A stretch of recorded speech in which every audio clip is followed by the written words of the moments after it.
ഇവിടുത്തെ അവസ്ഥ എന്ന് പറഞ്ഞാൽ ചിന്തിക്കാൻ കഴിയുകയില്ല. ഈ നാടിൻ്റെ ഗതി തന്നെ മാറ്റിക്കളഞ്ഞു. ഒരു പുഴ മാറി ഒഴുകുന്നു പറഞ്ഞ പോലെ ഈ നാടിൻ്റെ ഗതി മാറി. ഇനി ഇവിടെ പഴയൊരു സ്ഥലമല്ല, ഇനി ഇത് പുതുതായിട്ട് തുടങ്ങണം, ഒന്നിനും തുടങ്ങണം. എത്രയോ കുടുംബങ്ങൾ, ഏറ്റവും കുറഞ്ഞൊരു 30 കുടുംബങ്ങളെ ഇത് ബാധിച്ചു. ഒരാൾ മരിച്ചു, 30 കുടുംബങ്ങളെ ഇത് ഇല്ലാണ്ടാക്കിയെന്ന് തന്നെ പറയാം. അവർക്കിനി ഇവിടെ താമസിക്കത്തില്ല. ജോലി പോയി, അവർ ജീവിക്കുന്ന സാഹചര്യങ്ങൾ പോയി, എല്ലാം പോയി.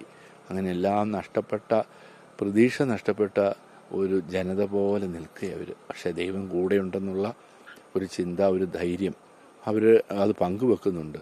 രക്ഷപ്പെട്ടവർ ഒരു 40 പേരെങ്കിലും മരിക്കേണ്ടതായിരുന്നു.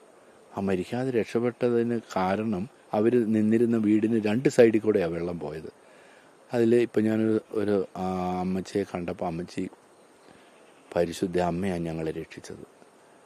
അതിന് 2 സൈഡിൽ കൂടെ വെള്ളം പോയതുകൊണ്ടാണ് അവർ പറയുക, എന്ത് പ്രതീക്ഷയോടുകൂടിയാണ്, പരിശുദ്ധ അമ്മയാണ് ഞങ്ങളെ രക്ഷിച്ചത്, അമ്മ ഞങ്ങളുടെ കൂടെ ഉണ്ടായിരുന്നതുകൊണ്ട് ഞങ്ങളുടെ ചെയ്യുക. 1 2 അല്ല, 40 പേരെ. ഒരാളല്ലേ മരിച്ചുള്ളൂ, ബാക്കിയുള്ളവരെല്ലാം.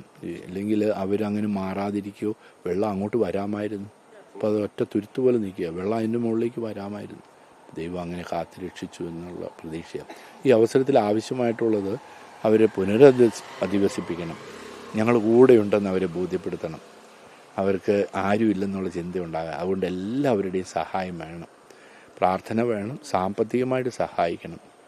എത്രയോ കോടിക്കണക്കിന് രൂപയുണ്ടായാലും ഇവരെല്ലാം 10-30 വീട്ടുകാരില്ലേ, അവർക്കെല്ലാം എല്ലാം നഷ്ടപ്പെട്ടു പോയില്ല, ഒന്നുമില്ല. ഇനി 13 വീട്ടുകാരുടെ A to Z പോയി. അവരിട്ട തുണി മാത്രമേ ഇനിയുള്ളൂ. പ്രാർത്ഥിക്കാം.